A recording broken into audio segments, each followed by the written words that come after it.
오늘 하나님 말씀은 열왕기하 20장 1절로부터 마지막 절까지인데 저희들 7절까지만 읽겠습니다. 제 성경은 597페이지입니다. 그때 히스기야가 병들어 죽게 되며 아모스의 아들 선지자 이사야가 그에게 나와서 그에게 이르되 여호와의 말씀이 너는 집을 정리하라. 내가 죽고 살지 못하리라 하셨나이다. 히스기야가 낮철 벽으로 향하고 여호와께 기도하여 이르되 여호와여 구하오니 내가 진실과 전심으로 주 앞에 행하며 주께서 보시기에 선하게 행한 것을 기억하옵소서 하고 히스기야가 심히 통곡하더라. 이사야가 성읍 가운데까지도 이르기 전에 여호와의 말씀이 그에게 임하여 이르시되 너는 돌아가서 내 백성의 주권자 히스기야에게 이르기를 왕의 조상 다윗의 하나님 여호와의 말씀이 내가 내 기도를 들었고 내 눈물을 보았노라. 내가 너를 낫게 하리니 내가 3일 만에 여호와의 성전에 올라가겠고 내가 내 날에 15년을 더할 것이며 또 내가 너와 이 성을 앗수르 왕의 손에서 구원하고 내가 나를 위하여 또 내 종 다윗을 위함으로 이 성을 보호하리라 하셨다 하라 하셨더라. 이사야가 이르되 무화과 반죽을 가져오라 하매 무리가 가져다가 그 상처에 놓으니 나으니라. 아멘. 우리가 여기에 열왕기하 20장에 나와 있는 이 말씀은 너무나 많이 들었던 그런 말씀입니다. 이사야서에도 나와 있고 역대기에도 나와 있고 그런 말씀입니다. 우리가 잘 알고 있듯이 히스기야 왕은 정말 신앙적으로 굉장히 위대했던 그런 왕이었습니다. 다윗 이후에 가장 위대한 왕이라 신앙적으로 그렇게 평을 받는 그런 사람입니다. 그럼에도 불구하고 그는 이러한 신앙이 있는데도 불구하고 생애 속에서 두 가지 큰 시련을 당합니다. 그 첫 번째가 앗수르 군대가 쳐들어와서 유다를 멸망시키려고 했던 것, 우리가 잘 알고 있듯이 그때에 하나님의 놀라운 역사를 통해서 18만 5천 명이 하룻밤 사이에 의문사하는 이러한 놀라운 역사를 체험하게 했던 그런 왕입니다. 그리고 두 번째가 바로 죽을 병에 걸렸던 그런 일인 것이죠. 그런데 놀랍게도 이 두 가지 이러한 정말 절대절명의 그런 사건 속에 히스기야 왕은 기도를 통해서 모든 것들을 다 해결받았던 그런 왕입니다. 이 말씀을 통해서 우리 믿는 성도들에게도 우리 삶 속에 기도가 이러한 능력이 있다는 것을 우리 삶이 깨달으면서 기도할 수 있어야 되는 것이요. 지금도 하나님은 기도를 통해서 불치병을 치유해 주시고 있습니다. 때로는 사람이 뭘 어떻게 할 수 없는, 감당할 수 없는 위기 속에 있다 한다 하더라도 하나님께 기도할 때 길을 열어주시는 살아계신 하나님이신 것입니다. 우리 1절 저희들 다시 한번 같이 읽습니다. 그때 히스기야가 병들어 죽게 되며 아모스의 아들 선지자 이사야가 그에게 나와서 그에게 이르되 여호와의 말씀이 너는 집을 정리하라. 내가 죽고 살지 못하리라 하셨나이다. 하나님을 잘 섬기고 누구보다도 믿음 가운데 살려고 애쓰는 히스기야 왕에게 뜻밖의 중풍에 걸려버렸습니다. 그리고 중풍에 걸렸을 뿐만 아니라 죽음이 찾아오게 되었던 것이요. 히스기야 왕은 유다 왕 어떤 왕보다도 믿음대로 살려고 노력했던 그러한 사람입니다. 우리가 잘 알고 있듯이 산당까지도 다 파헤쳤던, 그러면서 우상은 다 타파해버렸던 이러한 왕이었으면 대단했던 그러한 왕이죠. 믿음으로 결단을 했던 그러한 사람. 그럼에도 불구하고 무서운 죽음의 병이 그에게 다가오게 되었던 것이에요. 이것을 어떻게 우리가 이해해야 됩니까? 지금으로 이야기한다면 정말 믿음으로 살았습니다. 주일 성수, 그리고 교회의 헌신, 10의 1조, 그리고 내가 내 삶의 모든 목적을 하나님께 두고 사는 그런 삶을 살았던 것이에요. 이렇게 살았는데도 불구하고 자기 삶 속에 생각하지도 못했던 절망적인 사건, 아니면은 죽음의 병, 이러한 병이 오게 되었던 것이에요. 정말 이렇게 신앙생활 잘하고 있는데 어떻게 이렇게 무서운 병이 찾아오게 되었냐는 것이에요. 그것도 하나님께서 말씀하시기를 너는 반드시 죽을 것이라 선지자를 통해 그렇게 말씀했습니다. 여기 보면 너는 집을 정리하라. 내가 죽고 살지 못하리라. 유언해라. 식구들 다 불려놓고 나서 유언해라. 너는 죽는다. 그것도 누가 이야기했냐면은 위대한 선지자 이사야 선지자가 와서 했습니다. 이사야 선지자가 너는 더 이상 살지 못한다고 하나님께서 말씀하셨다. 너는 열심히 기도하면 살리라 이것이 아니라 너는 죽고 절대로 살지 못한다. 죽음이 확정적인 것이요. 그러니까 살려고 노력하지 말고 죽기를 기다리라. 똑같은 말인 것이요. 그런데 이런데도 불구하고 히스기야가 보였던 그런 반응이 뭐냐면은 하나님께 붙들고 하나님께 기도했다는 것이요. 우리 2절과 3절입니다. 같이 읽습니다. 히스기야가 낯을 벽으로 향하고 여호와께 기도하여 이르되 여호와여 구하오니 내가 진실과 전심으로 주 앞에 행하며 주께서 보시기에 선하게 행한 것을 기억하옵소서 하고 히스기야가 심히 통곡하더라. 보통 선지자도 아니고 위대한 이사야 선지자가 너는 죽을 것이니까 너 집을 정리하라 이렇게 말씀했는데도 불구하고 보통 사람은 이런 말을 들었다 그러면 모든 것을 포기하고 죽음을 준비하고 있을 것이요. 그러나 히스기야는 아무리 이사야 선지자 같은 그런 선지자가 말한데도 불구하고 절대적으로 포기하지 않고 하나님께 매달렸습니다. 히스기야가 얼굴을 벽으로 향했다. 면벽했다. 뒤돌아보지 않는 거죠. 갈 길이 없는 거예요. 사람 의지하지 않겠다는 것이죠. 사람이 위로도 필요 없고 약도 필요 없고 하나님 만나서 결사적으로 결판을 내겠다. 근데 여기 보면 히스기야가 심히 통곡하더라. 통곡했다 그랬습니다. 사람이 운다는 것은 대단한 일입니다. 왜냐하면 사람은 울고 싶어도 체면 때문에 울지 못할 때가 참 많이 있습니다. 더더구나 히스기야는 왕입니다. 수많은 자기들이 신하 앞에 있는데 히스기야가 와서 신하들 앞에서 이야기했을 거 아니에요. 신하들 앞에서 이야기했는데 그는 그 자리에서 면벽하면서 하나님께 심하게 통곡했어요. 왕이 신하들 앞에 우는 거 쉽지 않은 일이죠. 더더욱이나 남자들 잘 안 울어요. 남자가 통곡하는 것이요. 히스기야는 하나님으로부터 이러한 사형 선고를 받고 나서 체면이고 뭐고 다 버려버렸습니다. 우리가 이것을 보면서 아는 게 뭐냐면은 하나님의 백성들에게 가지고 있는 굉장히 강력한 무게가 뭐냐면 통곡의 기도인 것이에요. 통곡하든지 금식하든지 하나님 저 죽이세요. 그리고 금식하는 거잖아요. 그리고 대성 통곡하는 것이에요 지금. 더더욱이나 하나님의 자녀들이 금식하고 하나님께 통곡할 때 하나님께서 귀를 기울이십니다. 하나님께서 모든 걸 다 듣고 계시는데 더더욱이나 하나님의 자녀들이 통곡하면서 그리고 금식하고 매달리게 될 때는 반드시 하나님께서 듣고 계시는 것이에요. 우리는 웬만해서 체면 때문에 자존심 때문에 통곡 잘 하지를 않는 것이에요. 이런 것들은 아직까지도 하나님 앞에서 우리 자신들이 덜 겸손한 것이에요. 보면 일단 하나님은 이사야 선지자를 통해서 너는 죽을 것이라 이렇게 말씀했습니다. 그런데 우리가 잘 알고 있듯이 이 일을 두고 기도하지 말라 하지는 않았던 것이에요. 하나님 말씀 중에 가장 무서운 말씀이 뭐예요? 기도하지 말라는 거예요. 기도하지 말라는 말씀이 있기 전까지는 우리에게 찬스가 있습니다. 우리가 잘 알고 있듯이 모세는 가나안 땅에 들어가서 하나님께 2번이나 하나님께 간절히 간구했잖아요. 하나님 제가 저 땅에 좀 들어가게 해주세요. 그랬을 때 하나님께 뭐라 그랬습니까? 다시는 내 앞에서 구하지 말라. 기도하지 말라거든요. 너는 끝났다. 너는 못 들어간다. 결국 끝나버렸던 것이요. 우리 삶 속에 어떤 문제가 생긴다 하더라도 너는 죽을 것이라 한다는 이런 문제가 있다 한다 하더라도 하나님께서 너에게 너 기도하지 말라. 너는 끝났다 하기 전까지는 우리는 끝까지 매달려야 되는 것이에요. 보면 하나님께서 여기서 너는 반드시 죽으리라 이 말씀한 것은 인간적인 방법은 너한테는 전혀 소용이 없다. 인간적인 방법으로 너 지금 시간 웨이스트 하지 말라. 허비하지 말라. 살 수 있는 길은 하나님밖에 없다는 것을 가르쳐 주신 것과 똑같은 것이에요. 그런데 히스기야는 자기 삶을 생명을 그냥 연장시키고만 싶었던 그런 사람은 아니었습니다.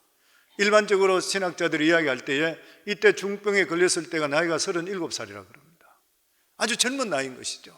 그리고 히스기야가 그 나라를 자기가 전체적으로 새롭게 신앙적으로 개혁을 하고 있던 그러한 상태였었습니다. 그러니까 하나님께 간구했는 게 그거예요. 막 울면서 아마 기도를 그래 했을 거예요. 하나님, 지금 이제 나라가 신앙적으로 개혁되고 이렇게 되면서 우상이 없어지고 이제 백성들이 믿음에 들어오고 있는데 제가 죽으면 어떡합니까? 그리고 또 뿐만 아니라 히스기야에게는 이 당시까지 아들이 자식이 없었습니다. 내가 지금 죽게 되면 다음 때는 어떻게 한단 말입니까? 하나님, 내 죽는 게 문제가 아니라 하늘나라 확장을 위해서 하나님, 제 자신에게 생명을 연장시켜 주소서. 하나님께서는 그 기도를 들으십니다.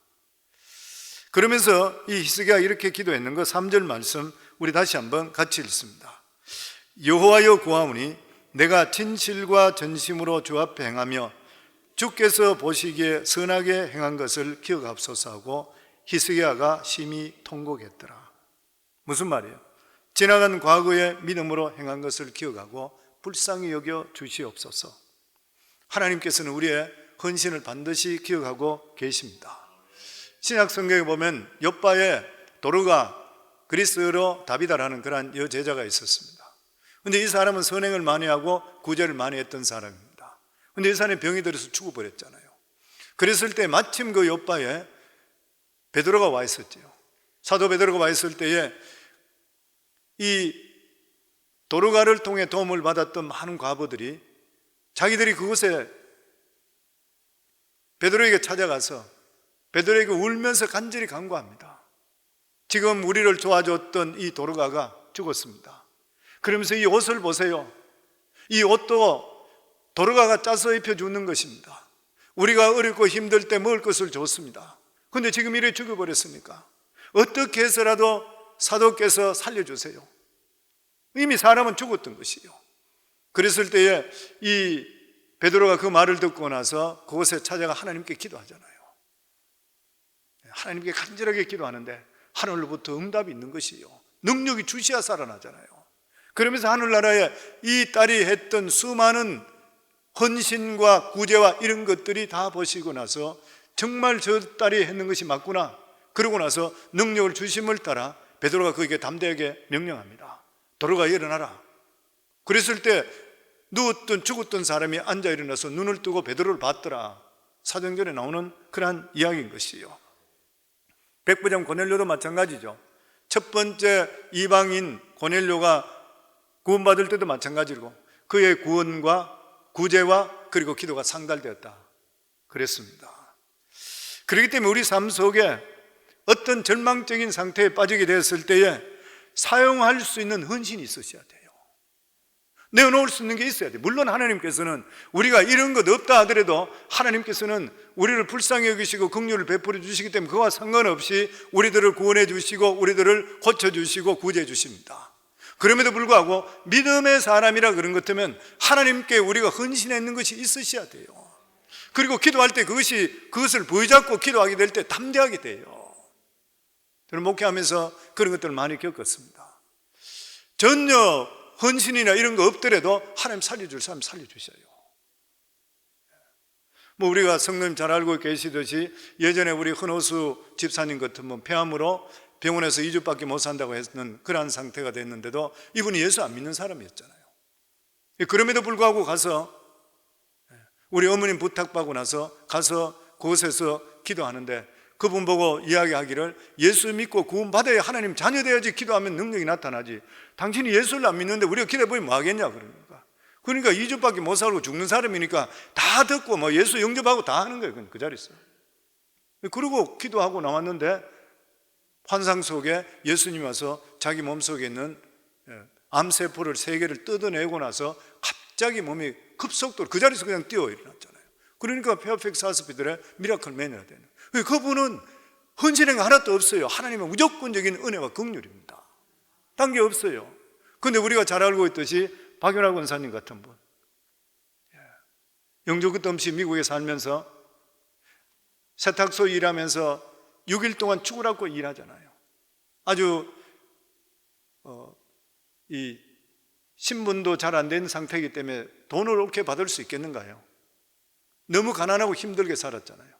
그럼에도 불구하고 교회에서 성찬할 때에 떡을 이분이 한 6년 동안 이분은 새벽 1시, 2시, 그러니까 토요일까지 일을 하시고 나서, 그리고 밤에 새벽 1시인가 뭐 2시에 일어나서 한 2, 3시 정도 일어났겠죠. 그리고 6년 동안 정말 떡을 정성스럽게 해요.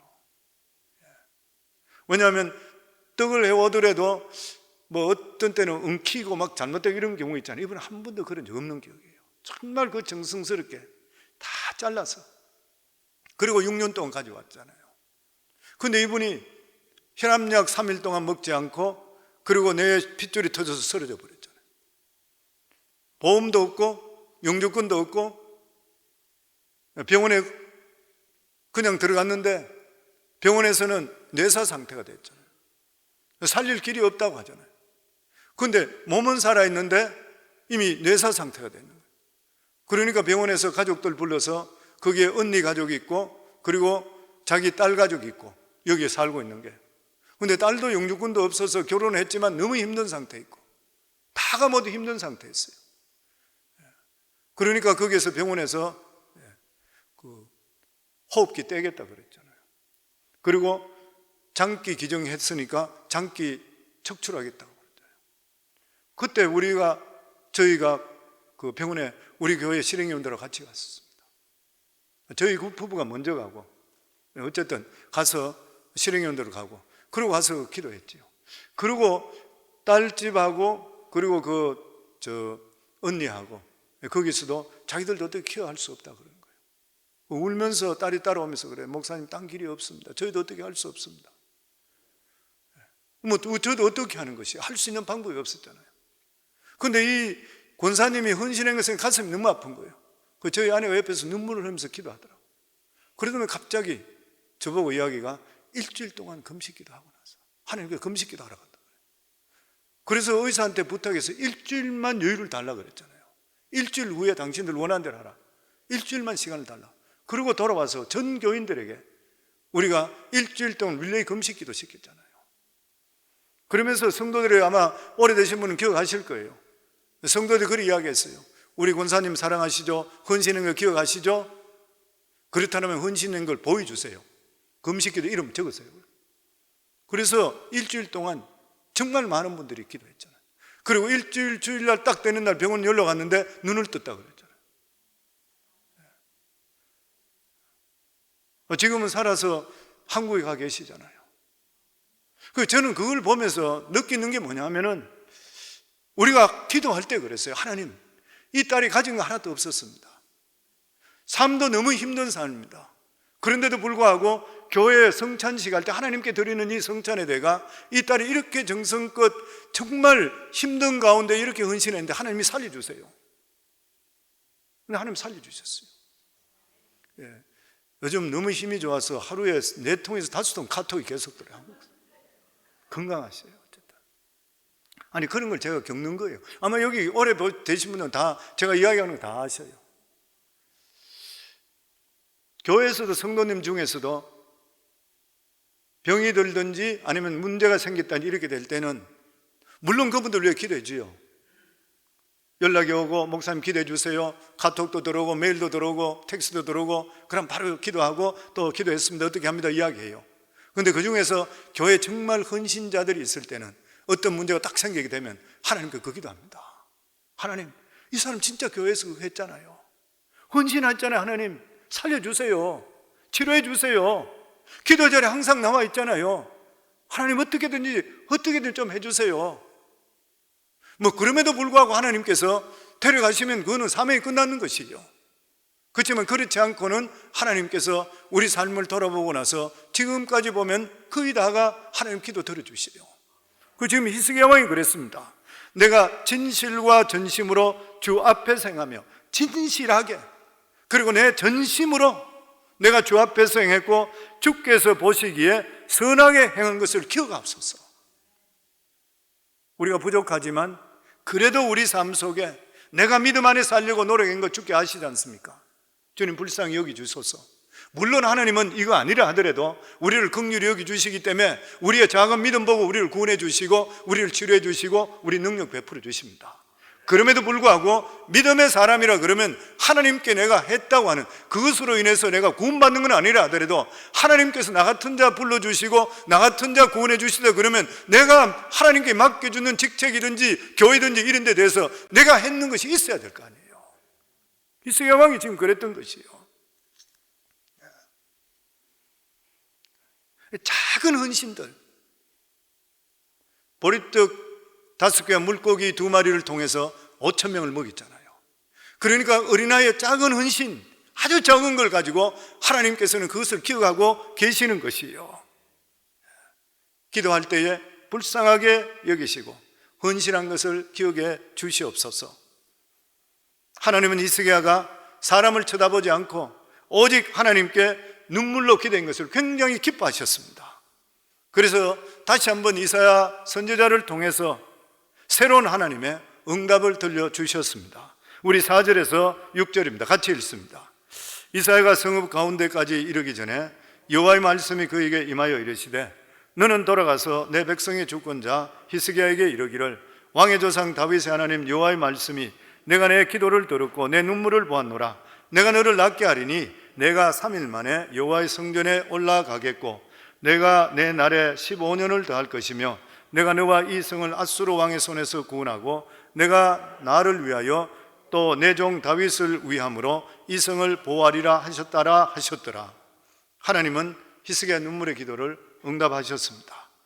너는 죽고 다시 살지 못하리라 하셨는데 하나님께서 마음을 돌이켜서 15년의 생명을 더 살게 하셨습니다. 하나님 마음을 바꿀 수 있는 유일한 도구가 뭐냐면 기도인 것이요. 아멘. 믿음의 기도가 얼마나 능력이 있다는 것을 우리가 알 수가 있는 것이요. 믿음의 기도는 능치 못함이 없는 것입니다.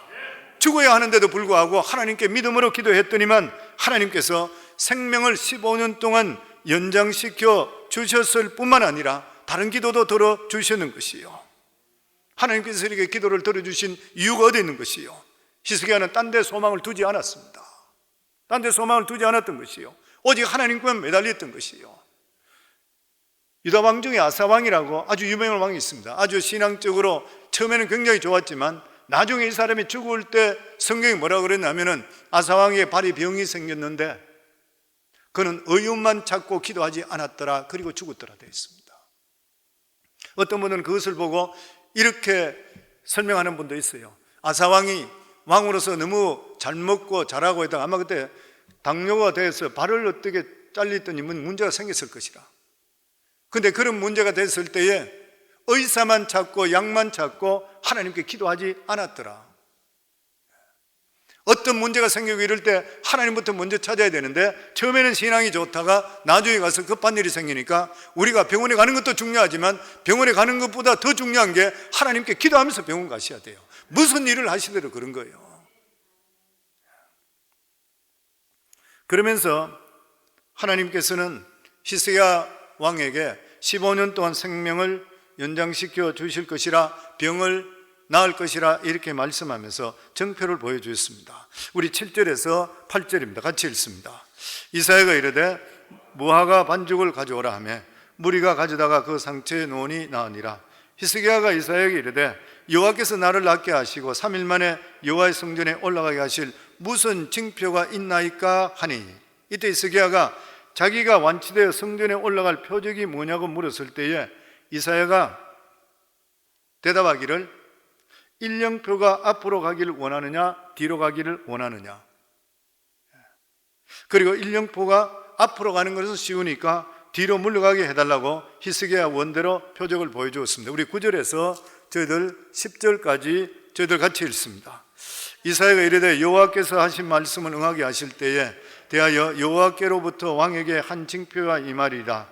해 그림자가 10도를 나아갈 것이니까 혹 10도를 물러갈 것이니까 하니 히스기야가 대답하되 그림자가 10도를 나아가기는 쉬우니 그리 할 것이 아니라 10도가 뒤로 물러갈 것이니라 아니라. 이 해시계, 그러니까 태양이 앞으로 가고 있는, 해가 지고 있는데 이걸 뒤로 스탑시켜서 뒤로 물러가게 해달라는 것이에요. 무슨 말이냐면 가던 해를 자전시키는 것을 중단시키고 다시 돌리는 것이에요. 다시 돌리는 거예요. 그 아하스의 일령표, 해시계인 것이죠. 해시계에 계단 하나가 1도씩 되어 있어요. 근데 이 해시계를 10도를 뒤돌려야 되는 것이에요. 지구 자체가 자전하는 것이 멈춰야 돼요. 그리고 뒤로 물러가야 되는 것이에요. 하나님께서는 태양도 먹게 하고 달도 먹게 하십니다. 우리 여호수아서에 나와 있잖아요. 보면 기브온 족속들을 구하기 위해서 전쟁할 때 기브온에서 거기에서 상대편 가나안 칠족들과 전쟁하고 있을 때에 그때 승기를 잡았던 여호수아가 그것을 무찌르기 위해서 시간이 없게 되니까 하늘을 쳐다보고 나서 하나님 기도했잖아요. 그랬을 때에 태양이 온종일 동안 중천에 떠서 넘어가지 않았더라 그랬어요. 태양을 멈추시는 하나님이시에요. 믿으세요? 아니 죽은 자를 살리시는 것 같으면 태양도 멈출 수 있잖아요. 죽은 자 살리는 거 믿으시죠? 그렇다면 성경에 나타나는 모든 말씀은 하나님 능치 못함이 없으신 거예요. 그런데 하나님께서는 왜 히스기야에게 이런 정표를 주셨느냐 하는 것이요. 히스기야 같은 믿음인 것 같으면 말씀만 그냥 하더라도 얼마든지 받아들일 수 있는 그런 신앙이었을 것이라 우리가 다 생각할 수 있습니다. 그런데 하나님께서 이렇게 주셨던 그런 이유가 뭐냐면 히스기야는 죽을 병에 걸리게 되면 사람이 어떤 극한 상태에 되게 될 때는 믿음이 바닥으로 떨어집니다. 성도님, 우리가 신앙 몸도 건강할 때 기도가 힘차게 나오지, 내가 영적으로 몸적으로 너무 쇠약하고 바닥으로 떨어져 있을 때는 기도도 잘 안 나와요. 일이 잘 될 때 기도가 잘 됩니까? 아니면 일이 안 될 때 기도가 잘 됩니까? 마찬가지인 것이에요. 사람이 어려움이 진짜 처해져 있을 때는, 이럴 때는 자기 신앙이 바닥으로 실제적으로 떨어져서 옛날에는 얼마든지 믿었는데 지금은 잘 못 믿을 때 있어요. 우리가 잘 알고 있듯이 침례요한에 마찬가지잖아요. 침례요한이 감옥에 들어있을 때에 예수님께 사람을 보내서 물어보잖아요. 당신이 그 사람이 맞습니까? 자기에게 하나님께서 예수 그리스도를 침례를 주라고 말씀하셨던 그분이 성령으로 침례를 줄 뿐이라 이렇게까지 이야기하고 하나님의 아들이라 이렇게까지 말했던 사람이 감옥에서 오랫동안 고난당하게 되고 자기 자신의 상태가 힘들어지니까 예수님이 진짜인지 가짜인지 자기가 잘 모르는 거예요. 아무리 위대하다 하더라도. 그러니까 하나님께서 여기에 일령표를 보여줍니다. 참 하나님께 좋으신 하나님이죠. 그러면서 믿음을 일깨워 주시는 것이요. 우리 삶 속에도 우리가 성도들끼리 믿음의 대화를 계속적으로 나눠야 되고 간증을 하고 이렇게 되는 이유가 어디 있습니까? 우리가 연말 되는 것 때문에 또 간증해요. 이런 일을 하는 이유가 어디 있어요? 남의 간증을 들으면서 믿음을 더하기 때문에 그래요. 나에게도 역사하시지만 이런 사람이 역사했던 그런 거. 그렇기 때문에 성도님들 교회에서 신앙적으로 성도들 모일 때에 믿음 있는 사람과 대화하기를 주 이름으로 축원합니다. 믿음 없는 사람과 이야기하면 믿음 뺏겨버려요. 내가 이렇게 세울 수 없다 그러면 그 사람에게 믿음을 빼앗기게 되어 있는 것이에요. 이렇게 히스기야가 죽을 병에 걸렸다가 다시 살아나게 되었습니다. 그랬을 때에 한참 신흥제국으로 올라오고 있던 바벨론에서 사신을 보내서 축하를 합니다. 우리 12절 말씀입니다. 같이 읽습니다. 그때에 발라단의 아들 바벨론의 왕 브라닥 발라단이 히스기야가 병들었다함을 듣고 편지와 예물을 그에게 보낸지라. 히스기야가 자기 병이 나은 소문이 엄청 멀리까지 소문이 다 나는 것이에요. 죽을 병에 걸렸던 사람이 다시 살아났다.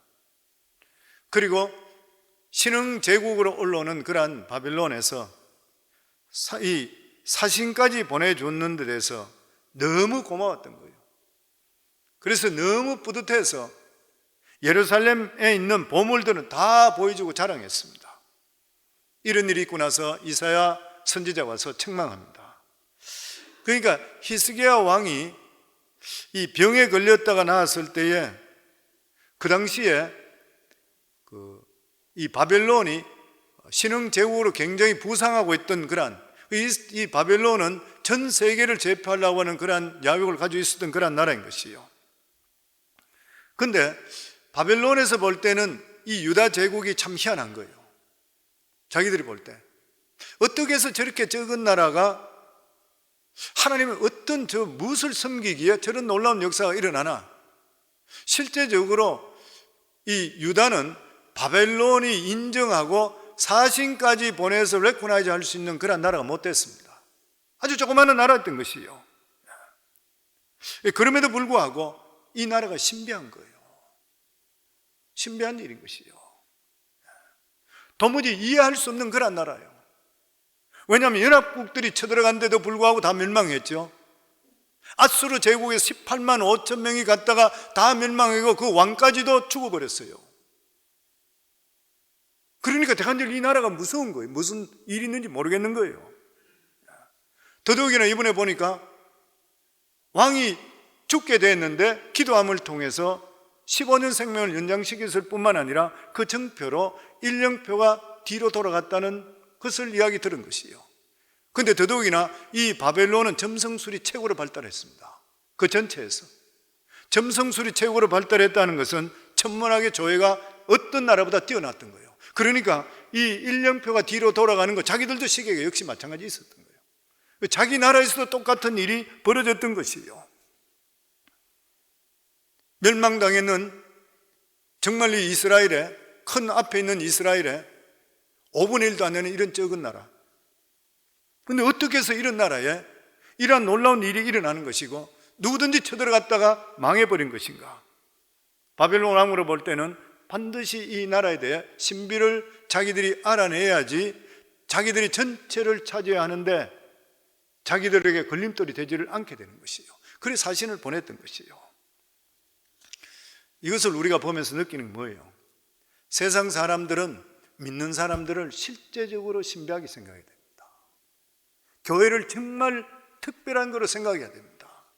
오늘날 교회가 교회답지 못해서 사람들이 인정 못 받는 경우가 많고 믿는다고 하는데도 불구하고 믿는 사람 겉질 안에서 사람들이 신비감을 느끼지 못하지만 실제로는 우리들은 성령 하나님이 우리 속에 계시기 때문에 신비로운 사람이에요.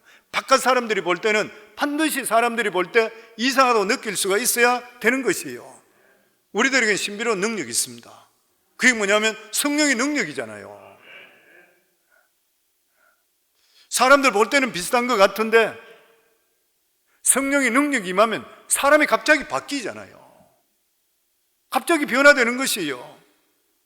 아무리 어려움이나 절망이 쌓여있다 한다 하더라도 이런 사람도 성령 받든지 아니면 그렇게 좌절하고 있다가도 교회 와서 예배 한번 잘 드리게 되면 새롭게 바뀌어요. 그러면 너무 많이 봐요. 절망 가운데 있던 사람이 하나님께 나와서 예배 드리다가 은혜 받고 나서 삶이 완전히 바뀌어버려요. 너무나 많이 보는 그런 일인 것이에요. 새로운 힘을 얻게 되고 절망을 뛰어넘게 되고 일어나는 것이에요. 뿐만 아니라 교회 안에서 보면 중풍에 걸린 사람이 치유되는 역사가 임하는 것이에요. 성도님들, 이 세상에 가장 복된 장소 어디예요? 교회입니다. 교회상 더 복된 데가 어디 있는 것이에요? 말씀이 살아있고 성령이 역사하는 그러한 교회, 이 세상이 최고 복된 장소예요. 오늘 이 자리에 복된 장소 나오신 줄 믿으시기 바랍니다. 하나님의 역사는 분명히 하나님 이 교회 안에서 임할 줄 믿습니다. 아멘. 하나님이 가장 기뻐하는 데 어디인 것이에요? 교회에 은혜가 충만한 장소예요. 그리고 그런 장소는 절대로 멸망할 수 없습니다. 교회 성령의 기능이 있는 것 늘 말씀드리잖아요. 하나님 말씀이 살아있고 성령이 있는 데는 악한 게 절대 못 분타요. 요사밧 왕이든지 히스기야 왕이든지 이렇게 해서 성전을 개혁하고 하나님의 성전이 살아있고 예배가 살아있을 때는 악한 것들이 다른 적군들이 다 왔다가 다 하룻밤에 없어버렸잖아요. 그런데 하나님을 섬기는 것을 금송아지 섬기듯이 그냥 복 받는 데만 생각하고 나서 자기 마음대로 세상 살고 이랬던 이스라엘 민족, 마지막에 하나님의 성전이 있었지만 그것은 이미 능력이 없어져 버렸던 것이에요. 그렇기 때문에 이 세상에 우리가 가장 안전하게 피할 수 있는 장소가 바로 교회인 것이고, 그리고 그 교회는 반드시 하나님 말씀이 살아있어야 되고 성령의 능력이 충만한 그러한 장소여야 되는 것이에요. 그런데 이런 가치를 모르는 교인, 이런 가치를 모르는 목회자, 세상적으로 하려고 하는 것 스스로 망하는 것이에요. 보면 교회든 성도는 하나님이 살려주시게 돼야 돼요. 하나님의 능력이 있을 때만이 올바른 교회가 될 수 있고 올바른 성도가 될 수가 있는 것이에요. 그냥 교회 와서 좋은 말 듣고 뭐 위로가 되네, 이거로 끝나는 것이 아니에요. 하나님의 성령이 우리와 함께하기 때문에 성령의 능력이 함께하는 자가 바로 성도인 것이고 그러고 살아있는 교회인 것이에요. 히스기야는 먼 곳에 사신이 왔을 때 기분이 굉장히 좋았습니다. 그 이유가 뭐냐면은 먼 곳에까지 소문이 퍼지고 자기를 인정했다고 이렇게 생각을 했던 것이에요. 그래서 바벨론 왕의 축하 사절단이 왔을 때 히스기야 왕은 너무 기분이 좋아서 보여줄 것 보여주지 않을 것 상관없이 다 보여줘 버렸어요. 이게 히스기야 왕의 아주 중요한 그런 실수였습니다. 사실 이러한 중요한 일이 생길 때 바벨론에서 더더욱이나 옆에 적은 나라 왔는 것도 아니고 한창 신흥 제국이 일어나는데 이러한 바벨론의 사신이 왔다 할 때는 이 지금 왕이 가장 첫 번째 해야 될 게 뭐예요? 이사야 선지자 불렀어야 돼요. 그 나라의 위대한 선지자였었잖아요. 그 선지자를 불러가지고 이 사람들이 왜 왔는지요? 내가 어떻게 처신하면 되겠습니까? 무엇을 보여줘야 되겠습니까? 물었어야 되는 것이요. 그런데 히스기야는 어려웠을 때 하나님께 심하게 통곡하고 기도했습니다. 그래서 앗수르도 물리치고 죽을 병도 고쳤던 것이요. 그런데 이번에 이러한 일이 생겼을 때 왜 하나님께 물어보지 않고 자기 마음대로 했는 것인가? 누가 인정해 주니까 기분이 좋아서 방심해 버렸습니다. 이거 우리 속에 얼마든지 일어날 수 있는 일입니다. 목회자도 저도 마찬가지고 좀 잘 된다 생각해서 방심해 버리면 악한 것들이 틈타버려서 오히려 문제가 더 생기게 되는 것이죠. 누구든지 마찬가지입니다. 기분 좋으면 방심, 옆에서 인정해 주면 자기가 뭐가 되는 것지 자기도 모르는 사이에 우쭐거리는 거예요. 우리 13절 말씀입니다. 같이 읽습니다. 히스기야가 사자들의 말을 듣고 자기 보물고의 금은과 향품과 보배로운 기름과 그의 군기고와 창고의 모든 것을 다 사자들에게 보였는데 왕궁과 그의 나라 안에 있는 모든 것 중에서 히스기야가 그들에게 보이지 않은 것이 없더라. 그래서 항상 큰 승리와 축복 뒤에 시험 받는 경우들이 참 많이 있습니다. 우리는 은혜 받는 건 너무 중요해요. 근데 은혜를 간직하는 것이 더 중요합니다. 우리가 구원 받는 건 정말 중요해요. 근데 구원 받고 믿음으로 살아가는 것 너무나도 중요한 것이에요. 히스기야는 당연히 사절단이 왔을 때 하나님 뜻 가운데서 맞이했어야 되는 것이에요. 히스기야는 대제국에서, 대국이죠, 자기들이 때문에. 여기에서 같이 동등하게 외교를 했으면 좋겠다 이렇게 했을 때 그는 우리도 너희 못지않다, 우리도 돈 많다, 금도 많다, 군자금도 많다, 우리도 힘 있다, 이거 지금 보여주려고 왕궁에 있는 보물 다 보여주는 것이에요. 신학자들 그런 이야기합니다. 히스기야가 왜 그랬을까? 열등의식이 있었을 것이라. 적은 나라에 열등의식이 있었을 것이라. 열등의식이 있게 되게 되면 자기를 과시합니다. 열등의식이. 남에게 인정받기 좋아하고 인정 한마디만 해주면 있는 거 없는 거 다 내놓고. 열등의식이 있는 사람들은 그런 것이죠. 주의 종들에도 이게 굉장히 심각하다 그래요. 어떤 분은 그런 이야기해서 한국같이 주의 종이 명예박사학위 많이 가진 데가 없다 그래요. 열등의식이라고 그래요. 세상 사람 칭찬받는. 예전에 한번 보니까 어떤 목사님은 큰 교회 접은 목사님인데 사진을 찍어서 내놨는데 보니까 워싱턴 DC에 와서 그 대통령 마네킹 비슷하게 만들어놓은 뭐 종이로 만들어놓은 거 있잖아요. 그거 같이 사진 찍은 것을 자기 책상 앞에 탁 걸어놨더라고요. 이게 무슨 소용이 있어요, 그게?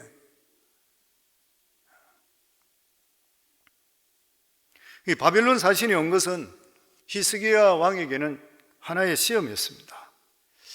히스기야는 이런 일이 있을 때 기도하며 하나님께 물어봤어야 되는 것이요. 실제적으로 우리 삶 속에도 마찬가지고 자기를 인정해 주는 사람이 있다 그러면 하나님 내가 무엇인데 저런 큰 나라에서 나에게 사절단까지 보냈습니까? 이제 제가 어떻게 처신해야 되겠습니까? 내가 어떻게 해야지 이 은혜를 놓치지 않겠습니까? 하나님께 물어봤어야 되는 것이요.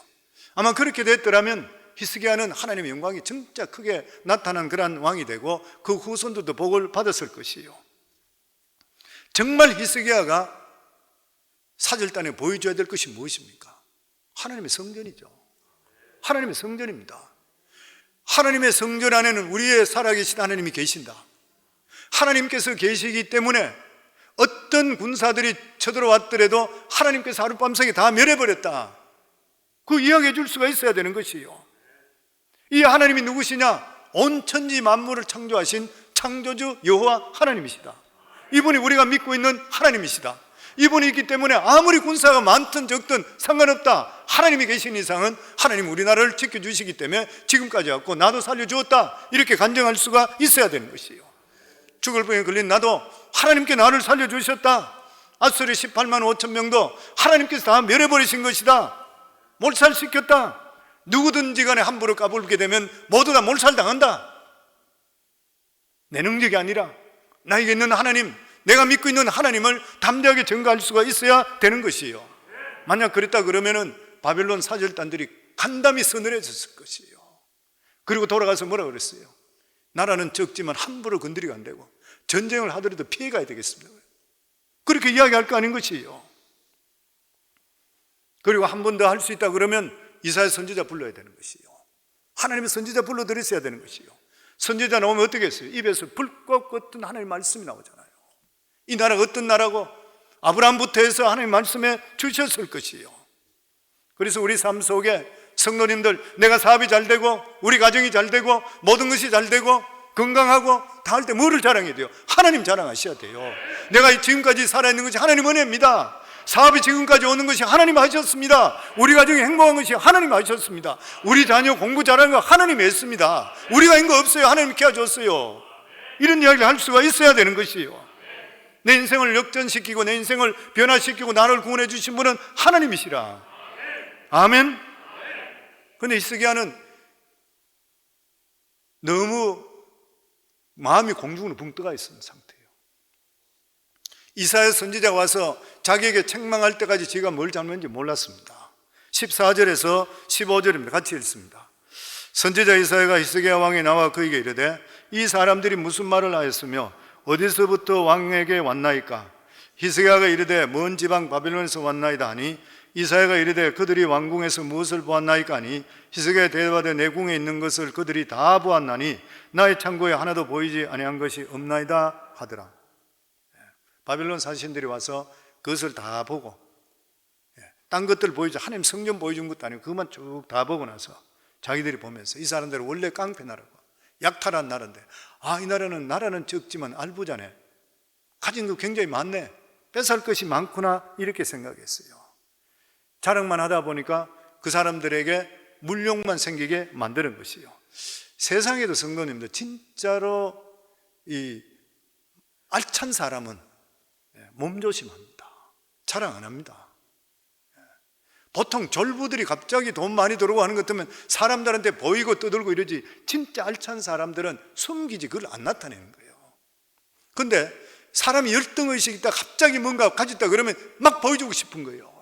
그리고 사람이 인정해주면 막 있는 거 없는 거 다 내놓고 하나님께는 잘 안 하고 사람한테 국 사주고 밥 사주고 선물 사주고. 세상 사람들이 사귀고 싶지 않는데도 불구하고 안 사귀고 싶은 사람 있잖아요. 내가 믿음적으로 떨어지게 될상 싶고 이런데도 자꾸 우리 집에 오고 싶고 방문하고 싶고 뭐 자꾸 만나자 그러잖아요. 만나세요. 괜찮아요.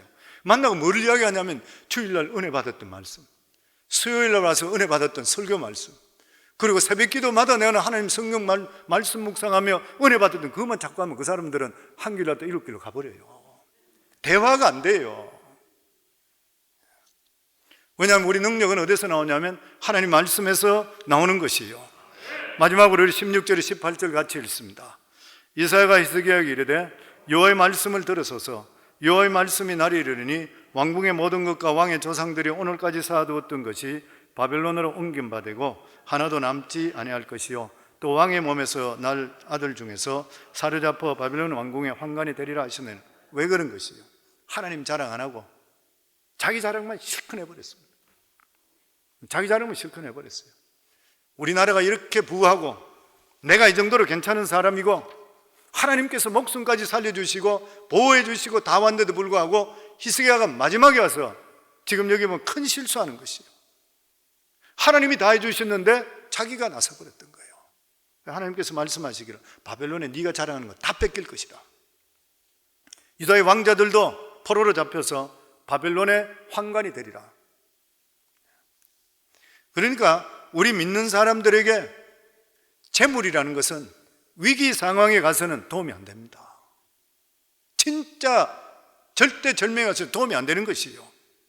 히스기야는 자기가 돈이 있고 보물이 있다고 생각하니까 하나님을 의지하지 않았던 거예요. 성도님, 우리가 누구든지 간에 등 뜨시고 배부르고 돈 있고 은행에 돈이 많이 들어있고 내 살기 괜찮다 이러면 하나님께 잘 안 매달려요. 사람이 다 그래. 왜냐하면 믿는 데가 있으니까. 여기 한쪽에 은행이 있으니까. 그런 거에 보면 하나님께서 병을 치료해 주시면 건강도 중요하지만 치료해 주신 하나님을 더 사랑하셔야 돼요. 집을 주시면, 새로운 집을 주시면 집도 중요하지만 집을 주신 하나님을 더 감사해야 돼요. 내가 집이 없는 것, 돈 없는 것 이렇게까지 여전히 똑같이 생각하고 변함없이 우리들은 살아가는 삶이 더 잘 될수록 하나님을 사랑할 수 있으셔야 되는 것이요. 왜 그런 것입니까? 이 세상 모든 것은 하나님께서 걷어가 버리고 한 번 불면 없어져 버리는 것이에요. 없어집니다. 그런데 하나님께서는 이러한 모든 재앙들을 히스기야가 살아있을 동안에는 예루살렘을 지켜주시겠다 약속했습니다. 그래서 히스기야가 그것을 좋게 그냥 여겼더라 이렇게 되어 있습니다. 얼마나 신앙적으로 바닥이 떨어지는 상태예요. 만약에 너희 자식들이 환관으로 가고 네가 보여줬던 이것이 다 뺏긴다 그러면 면벽에서 통곡했을 때 생명을 연장시킨 게 하나님이니까, 하나님 내가 잘못했습니다. 내가 실수했습니다. 내가 아무것도 아닌 것이 내가 잘못했네요. 하나님을 높여야 되는데 내가 나를 높였네요. 죽을 죄를 졌습니다 했으면 하나님께서 또 바꿔주셨을 것이에요. 근데 그렇게 하고 않고 자기 시대 때 그 일 안 일어난다니까 좋게 그 기분 좋게 지나가 버렸습니다. 나중에 므낫세부터 해서 유다는 완전히 망하게 되잖아요. 아들 때부터. 오늘날도 우리에게 이 세상은 오늘날 심판한다 하더라도 할 말이 없을 정도로 죄가 충만한 것이에요. 그러나 오늘 하나님께서 우리에게 말씀합니다. 나중을 위해 돈을 쌓아두지 마라. 자식이 위해서 너무 투자하지 말라. 우리가 지금 기회가 있을 때에 선한 일 많이 하라. 몸과 마음과 돈 투자해라. 하나님 기뻐하는데 이런 데 투자하라. 히스기야는 미래를 위해서 수많은 재물을 모았었지만 전혀 도움이 되지를 않았습니다.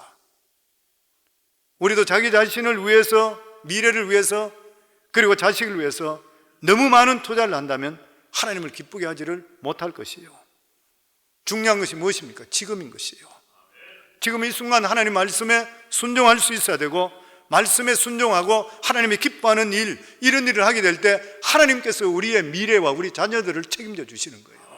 우리 인생의 믿음의 삶은 하나님을 주인으로 삼으시면 하나님이 원하는 대로 하시면 돼요. 그리고 나면 내 삶에, 내 건강, 내 미래, 내 자녀, 내 후손은 하나님께 맡기셔야 돼요. 우리는 끝나버려요. 우리는 아무것도 될 수 없어요. 사랑하는 성도님들, 오늘도 와서 예배드리는 사랑하는 성도님들, 우리 삶에 성령이 우리 속에 와 계시고, 그리고 또한 우리가 올바른 예배 바로 드리고 바른 말씀 바로 잡고 부여잡게 될 때는 하나님께서 히스기야에 나타났던, 요셉에 나타난 이러한 역사가 분명히 이루어질 줄 믿습니다. 지금 이때에 믿음 더 헌신하시고 더 하나님 기뻐하는 삶을 살 수 있기를 주의 이름으로 축원합니다.